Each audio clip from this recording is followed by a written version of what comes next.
It's a funny thing about people, they wait. They wait for the perfect time, the perfect day, the perfect season. They wait for a raise, for motivation, for the weather to change, or for someone to come rescue them. But the truth is, most people don't change until life gives them no other option, until the storm hits, until the roof caves in, until the pressure becomes so heavy that they are forced to do something, not out of inspiration, but out of desperation. And that's the problem. That's why 99 out of 100 people will ignore good advice. They don't move until they have to. And by the time they do, it's often too late. They'll listen to the advice. They'll nod in agreement. Some will even write it down in a notebook, but come Monday morning, they'll do exactly what they've always done. And they'll keep getting exactly what they've always gotten, not because they couldn't do better, but because they wouldn't. See, there are two ways we change. One is through inspiration, and the other is through tragedy. One is beautiful, the other is brutal. The man who sees the writing on the wall and decides to change before it's too late. He has an advantage. But the man who ignores the signs, who laughs at warning lights and silences his conscience, he's headed for a fall. And when it comes, it won't be gentle. Life doesn't whisper forever. Sooner or later, it starts shouting. And when it does, you better be ready or you'll be crushed by what you could have prevented. Most people, when they feel pain, try to numb it. They distract themselves, they binge, they run to comfort. But pain is a signal, not an enemy. It's there to say, hey, something's not right.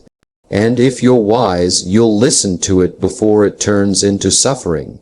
Pain is the invitation. Suffering is the price of ignoring it. You don't have to wait until you've lost everything to change something. You don't need a diagnosis to clean up your health. You don't need a divorce to start working on your communication. You don't need a rock bottom moment to turn things around. But here's the catch. It takes maturity. It takes responsibility. It takes someone who is willing to be uncomfortable before they're forced to be. And most people won't do that. That's why they stay stuck, not because they are unlucky, but because they refuse to act without a fire under them. People say, well, I don't feel ready. But who said you had to feel ready? Readiness is a myth. You'll never feel 100% ready to start the business, or lose the weight, or leave the toxic relationship. Readiness is what shows up after you start. It's a reward, not a requirement. The people you admire didn't wait until everything was perfect. They moved. They took the first step with fear in their chest and doubt in their head. And that's why they're winning. Because they didn't wait for the pain to teach them what wisdom could have whispered. You don't need more time. You need more urgency. You need to realize that every day you wait, the life you could have had is moving one step further away. You need to look in the mirror and ask yourself, what am I pretending not to know? Because deep down, we all know. We know what needs to be fixed. We know what needs to be let go of. We know what we're avoiding, but knowing isn't enough. Action is the difference. Action is the cure. You see, your future isn't waiting on the government or your boss or the economy. It's waiting on you. It's waiting on the version of you that stops negotiating with excuses and starts fighting for possibility. The version of you that wakes up and says, I'm not going to wait for a disaster to finally start living right. That's when change happens. Not because you had to, but because you chose to. And the moment you start choosing it daily, life will start to cooperate with you. It'll start opening doors. It'll start giving you momentum. but the door only opens after you knock. Most will never knock. They'll walk past the door of opportunity 1,000 times and tell themselves it's locked. They'll say things like, "It's not the right time," or "I'll start next year," or "maybe when the kids are older." And with every excuse, they sign another delay slip on their dreams. They don't realize that by waiting for the pain to get worse, they're letting the solution slip further and further out of reach. Because change is easiest when the pain is still small, when the cracks are still fixable, when the cost of staying the same hasn't destroyed everything around you. But once it does, it gets harder. Not impossible, but heavier. And heavier change takes longer, costs more, and often leaves a permanent scar. Everybody wants results, but very few want the responsibility. They want the outcome, but not the discipline. They love the idea of success, but they despise the habits that produce it. That's the dilemma.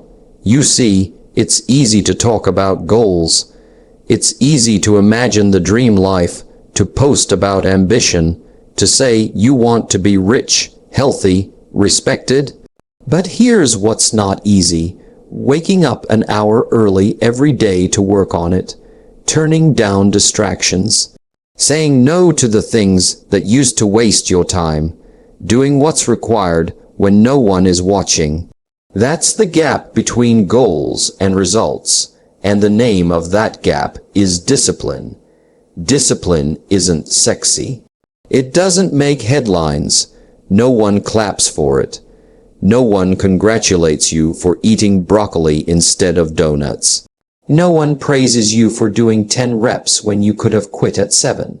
But discipline is what builds the invisible muscle of character. It's what separates the ones who wish from the ones who win. You see, discipline doesn't work one day at a time. It works one decision at a time. Every time you choose to follow through when it's hard, you build a reputation with yourself. You prove to yourself that your word means something. And that kind of self-trust becomes your greatest asset. The problem is most people wait for motivation. They say, "I'll start when I feel like it." But here's a little truth most never understand. If you wait to feel like it, you'll be waiting for the rest of your life. Motivation is fleeting. It comes and goes like the weather, but discipline is consistent. It shows up when you don't feel good. When you're tired, when you're discouraged, when you failed 3 times in a row, discipline doesn't ask how you feel. It simply says, show up anyway. You want to know the real reason most people don't win. It's not lack of talent. It's not bad luck. It's inconsistency. They're on fire for 2 weeks, and then they vanish for 2 months. They start strong, and then they drift. They build momentum, then sabotage it with excuses, because discipline is hard. It's repetitive, it's lonely, and it demands sacrifice. You give up comfort now to gain reward later. You delay gratification. You trade what's easy for what's effective. That's not the popular way, but it's the way that works. Some people say, "Well, I just don't have discipline." But that's not true. Everyone has discipline in something. The man who watches 5 hours of TV every night, he's disciplined in that. The woman who scrolls social media for 3 hours, she's consistent there. So the question isn't, do you have discipline? The question is, where are you applying it? Because you're already proving that you can do something every day. The real question is it building your life or wasting it? Discipline is a habit, and like any habit, it can be trained. It starts small. You don't have to overhaul your life overnight. You don't need a new planner or a perfect system. You just need to do what you said you'd do. You told yourself you'd go for a walk, go. You told yourself you'd read 10 pages, read. You told yourself you'd start that business plan, start. Don't break promises to yourself, because every broken promise chips away at your belief. And without belief, even the best strategy won't matter. You see, what separates the successful from the unsuccessful is not inspiration. It's execution. The winners don't always have the best ideas, but they act on the ones they do have. They stay consistent even when the mood disappears. They don't negotiate with laziness. They don't argue with excuses. They have made up their mind. This is who I am now, and this is how I show up.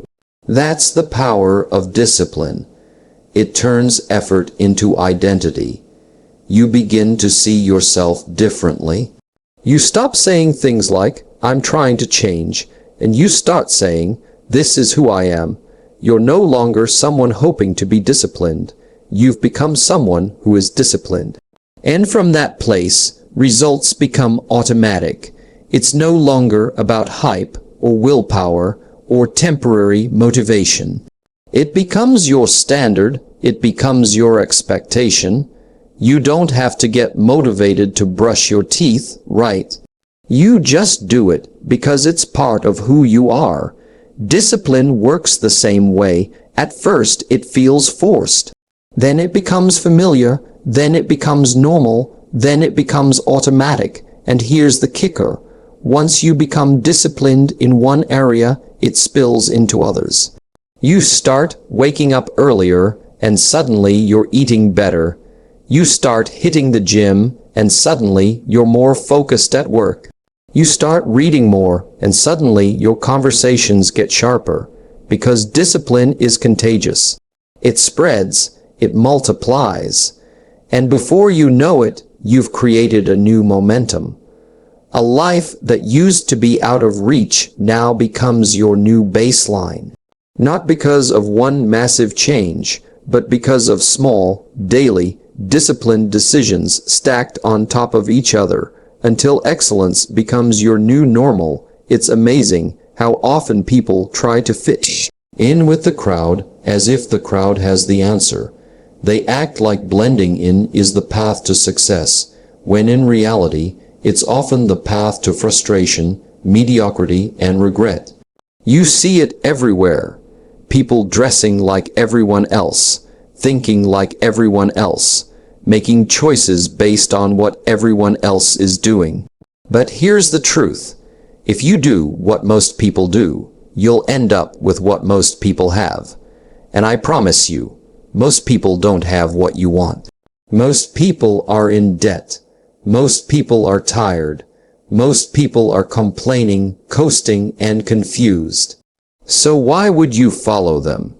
There's a reason only a small percentage of people break out of the average cycle. It's not because they were born lucky or special. It's because they decided not to be like everyone else. They looked at the direction the crowd was moving in, and they turned the other way. They stopped asking, what's popular, and started asking, what's right for me? That shift changes everything. Because the road to greatness is rarely crowded. It's uncomfortable. It's quiet. It's full of sacrifice. Most people aren't willing to take it, not because they can't, but because they won't. The crowd offers something tempting, comfort. There's a certain safety in doing what everyone else is doing. You don't stand out. You don't get criticized. You don't risk much, but that comfort comes at a cost, the cost of your own uniqueness, the cost of your potential, the cost of a life that was meant to be yours, but got traded in for the approval of strangers. That's a bad deal. You can't cash in comfort and expect excellence as your return. It doesn't work that way. If you want more, you have to be willing to live differently, think differently, move differently. You look at someone who built something significant, a business, a reputation, a legacy, and you might think they must have had some kind of advantage. But if you dig a little deeper, you'll often find a different story. You'll find a person who got tired of being average. Someone who said, I'm done doing what everyone else is doing. Maybe they were laughed at. Maybe they were misunderstood. But they didn't let that stop them. They kept going, not because it was easy, but because the alternative settling was unbearable. And that's the part most people never see. They see the success, the lifestyle, the recognition, but they don't see the years of being different. They don't see the mornings that started before the sun came up, or the nights that ended long after everyone else had gone to sleep. They don't see the sacrifice, the isolation, the ridicule. Being different isn't glamorous, but it's powerful. It's necessary, because if you don't choose your path, the world will choose it for you. And the path the world offers is usually paved with distraction, delay, and disappointment. You weren't designed to be a copy. There's nothing impressive about being a duplicate of the person next to you. Your power is in your individuality, your ability to choose your own values, to write your own definition of success, to pursue your own calling, even when it makes no sense to others. But that takes courage. It takes clarity. It takes someone who is more committed to growth than to applause. Because when you choose to be different, applause doesn't come right away. In fact, sometimes it never comes. But peace does, and progress does, and purpose does. And those three things are worth more than 1,000 cheers from 1,000 people who don't understand you. You'll always have the option to shrink back into the crowd. The world will keep handing you invitations to settle. But you've got to decide whether you're going to accept them. You've got to decide whether your future is worth being misunderstood today. Whether your vision is worth being laughed at this week. Whether your dream is worth walking alone for a while. Because that's what being different requires. It's not about being weird for the sake of it. It's about being aligned. It's about saying, I know who I am. I know what I want. And I'm willing to pay the price for it. Look around you and observe. Most people are coasting. They're waiting. They're hoping someone comes to change their life. They follow trends, not principles. They copy influencers, not wisdom, and then they wonder why they feel lost. It's because they gave up their direction to blend in. But direction requires vision, and vision requires separation. You can't follow the crowd and expect to end up somewhere extraordinary. You've got to be willing to walk a different road, a road that's not always well lit, a road that doesn't come with applause. A road that only the committed walk every day. Life presents you with two price tags. One is the price of discipline, and the other is the price of regret. And no matter what you choose, you're going to pay. That's the truth most people try to avoid. They think if they skip the hard stuff today, they're getting away with something. But what they're really doing is handing life an IOU, because life always collects. Maybe not today.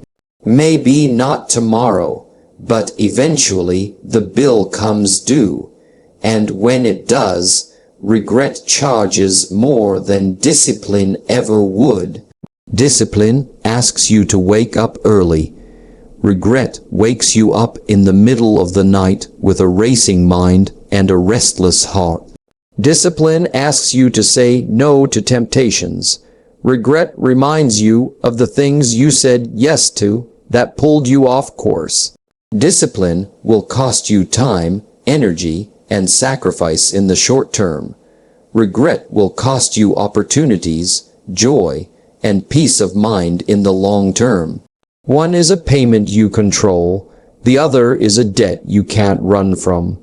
The difference between a successful life and a frustrated one isn't as complicated as people make it. It's not just about intelligence, talent, or luck. It's about which price you decide to pay and when. The successful person understands that short-term pain leads to long-term peace. They understand that doing what's hard now makes life easier later. The unsuccessful person trades ease today for difficulty tomorrow. They take the easy way, not realizing it leads to a hard life. You see it all the time. People say they want to get healthy, but they avoid the gym because it's uncomfortable. They want to improve their finances, but they won't budget because it feels restrictive. They want better relationships, but they won't have the difficult conversations. Why? Because discipline stings. It demands effort. It asks for sacrifice. But what they don't realize is that the pain of discipline is temporary. It's the pain of building, but the pain of regret. That one lingers, that one haunts you, that one doesn't fade, it grows. The most tragic part about regret is that it usually shows up too late. It doesn't knock on your door while you're making the mistake. It waits until the damage is done. And by then, all the excuses in the world can't buy back what was lost. Time, energy, opportunities, moments, relationships. Regret whispers, if only. If only I had started earlier. If only I had taken that risk. If only I had been consistent. But there's no refund on time, no exchange policy on choices. Once the moment is gone, it's gone.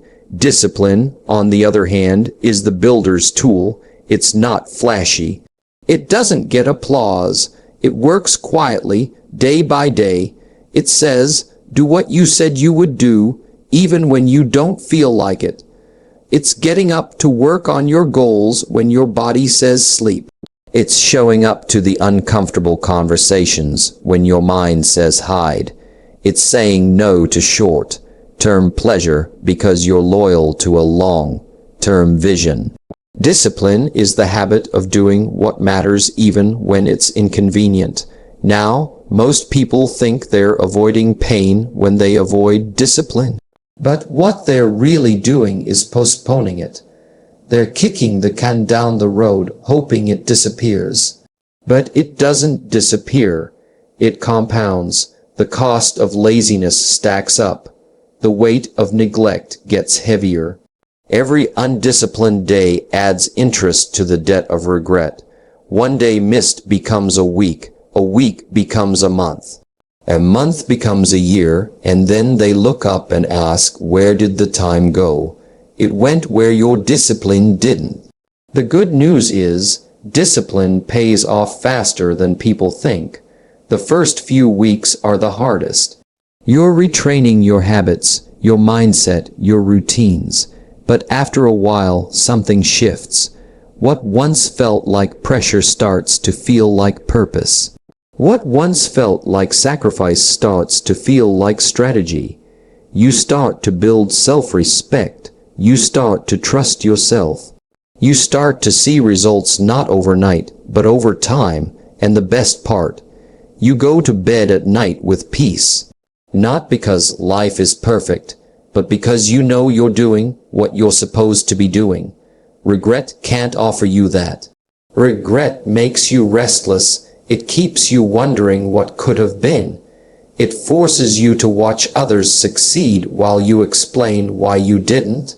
It steals your energy, your confidence, and eventually your belief in yourself. And here's the part people don't talk about. Regret isn't just about what you did.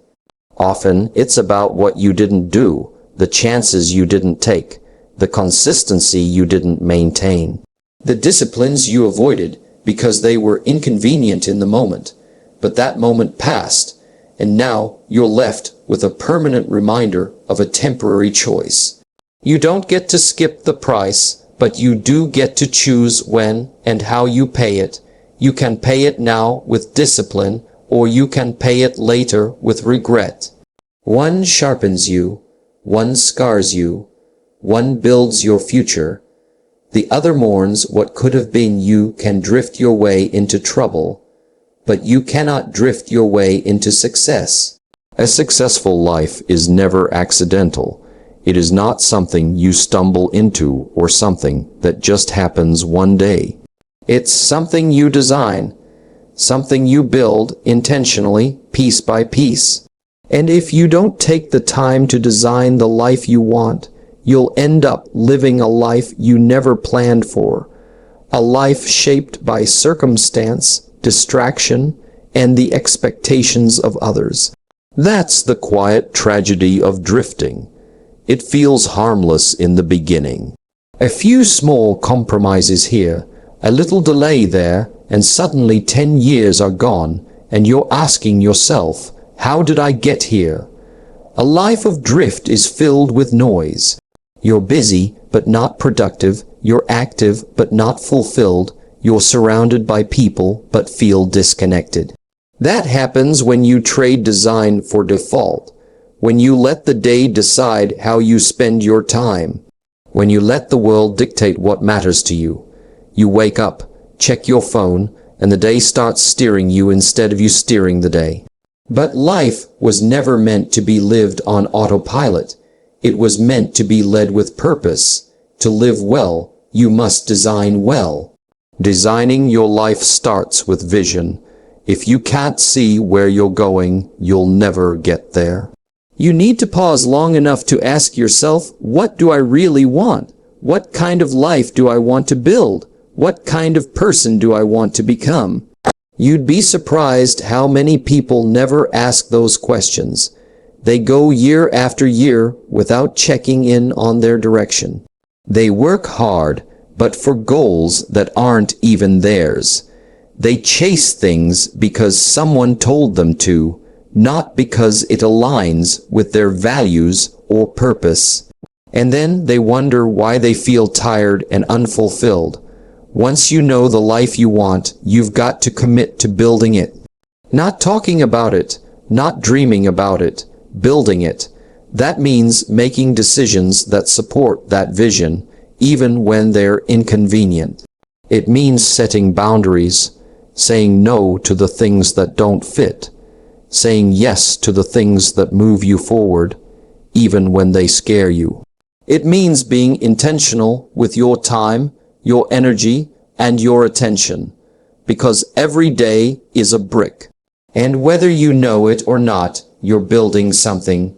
The question is, are you building what you want or what you'll regret? When you don't design your life, you fall into patterns that don't serve you. You let habits form by accident. You let people into your life without discernment. You say yes to things out of obligation, not alignment. Slowly, you lose your edge.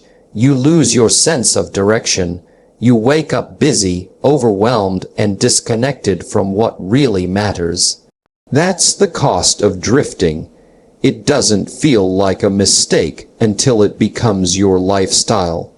And by the time you realize it, you've spent years building someone else's dream, while your own sits in a corner collecting dust. But it doesn't have to be that way. You have the ability to design, to create, to decide. No one can do that for you, but no one can take that from you either. You can sit down and define your values. You can decide what success means to you.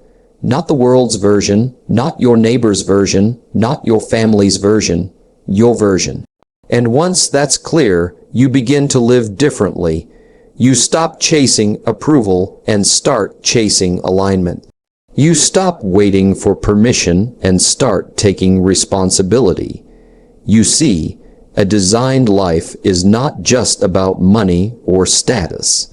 It's about living on purpose.